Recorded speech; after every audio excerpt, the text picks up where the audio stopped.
Imagine this. You've spent your whole life dreaming of one thing, a better future. You've studied late at night. You've sacrificed weekends with friends. You've carried the weight of your family's hopes on your shoulders. But the one person who should be guiding you is the very person determined to break you. Not because of your work ethic, not because of your talent, but because of the color of your skin. This is the story of Marcus Daniels, a brilliant young man whose teacher tried to sabotage his dreams, a student who refused to give in to prejudice. And what happened next shocked an entire community and left one teacher with no choice but to face the truth. Stay with me, because the ending of this story is unforgettable. Marcus Daniels wasn't just another kid in the hallway of Jefferson High School. At 17, he had a quiet determination about him, the kind you couldn't ignore. He loved numbers, equations, the way math could take chaos and turn it into order. His dream? To become an engineer, to build bridges, to create something lasting, something his late father had always encouraged before his passing. At home, his mother worked 2 jobs as a nurse. She reminded him every night, "Marcus, education is your way out. Don't let anyone take that from you." And Marcus believed it. He knew he had what it took, but he didn't know that his final year would test him in ways he never imagined. Enter Mr. Whitaker.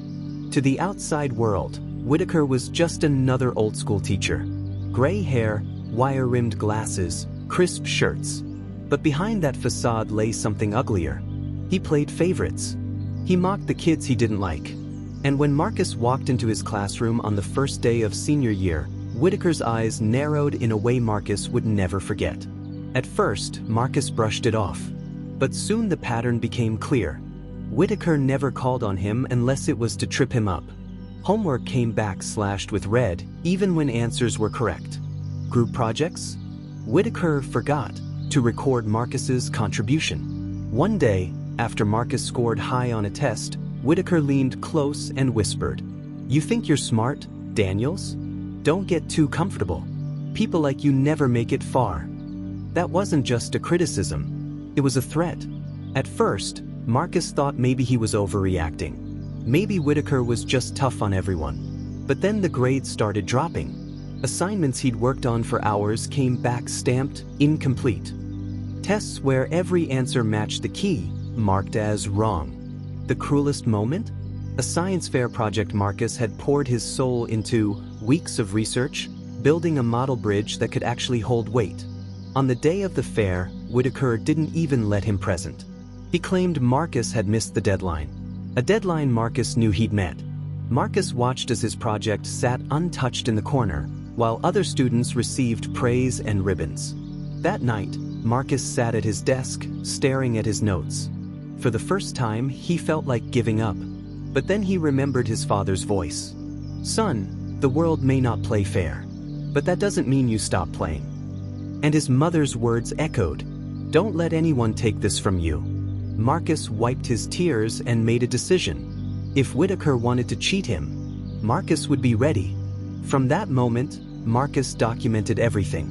He saved copies of his assignments, took photos of his projects before handing them in, even had classmates verify his work. Every piece of evidence went into a folder under his bed, a folder he called The Truth. But the stress was eating at him. Every day, Marcus walked into that classroom with a knot in his stomach. Every time Whitaker smirked, it felt like a challenge. "I'll crush you, Daniels." And slowly, Marcus's confidence began to crack. He asked himself late at night, "Maybe I'm not as good as I think. Maybe engineering is just a dream. Maybe he's right." But deep down, Marcus knew he couldn't let this man decide his future. Before I continue, if stories like this move you, stories of injustice, resilience, and truth, make sure to subscribe to Melanin Chronicles. This is just one of many powerful stories we share here. And trust me, you don't want to miss what happens next. Because Marcus's battle was about to reach its breaking point. It all came down to the final semester. College applications, scholarships, futures being decided. When Marcus opened his report card, his heart sank.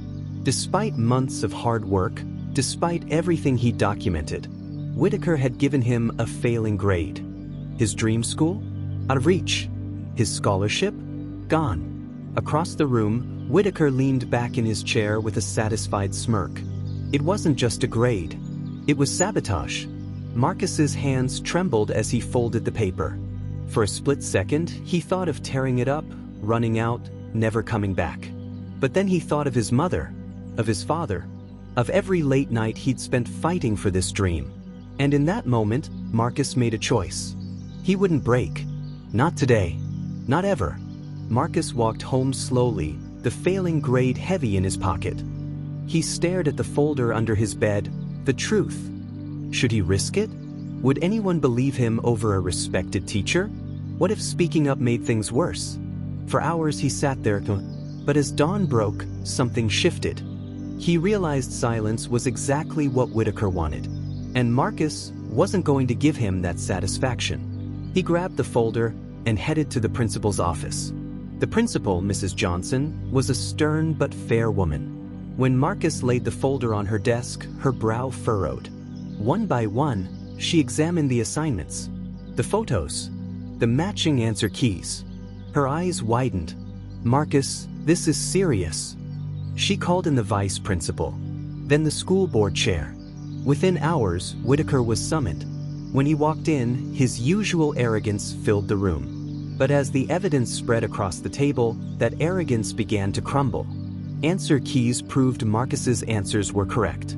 Classmates testified they'd seen his work. Photos showed completed projects marked incomplete. Whitaker stammered, blamed clerical errors, claimed Marcus was misremembering. But the truth was undeniable. He had deliberately tried to fail Marcus. Mrs. Johnson leaned forward. Her voice was steady but cold. Mr. Whitaker, you haven't just failed Marcus. You've failed this entire school. Whitaker was suspended pending investigation. And Marcus? His grades were corrected, reflecting his true performance. Not only did he pass, he graduated valedictorian, standing at the very top of his class. On graduation day, Marcus stood at the podium, his cap and gown gleaming. He looked out at his classmates, his mother in the front row, tears in her eyes. His voice shook with emotion as he said, "I was told I wouldn't make it far. But today, I stand here to tell every student who's ever been doubted, you are more powerful than anyone's prejudice." The crowd erupted in applause. Some teachers wiped their eyes, even the skeptical ones. For Marcus, it wasn't just about the grades. It was about proving that no one could steal his destiny. News spread quickly. Parents demanded accountability. Whitaker quietly resigned months later, his reputation shattered. But Marcus? He earned a full scholarship to pursue engineering. Years later, he would go on to design bridges that carried thousands of people every day. Bridges built not just with steel and concrete, but with resilience. Sometimes the greatest battles aren't fought in courts or on streets. They're fought in classrooms. In the quiet moments when a young student decides, "I will not be broken." Marcus Daniels didn't just graduate. He rose. He triumphed. And he proved a truth we all need to remember. A test score can be erased. A grade can be manipulated. But resilience? That can never be stolen. If this story moved you, don't forget to subscribe to Melanin Chronicles for more powerful stories of resilience and justice. And remember, your story matters too. Because in the end, it's not just about how you start. It's about how you finish. And Marcus Daniels finished at the top.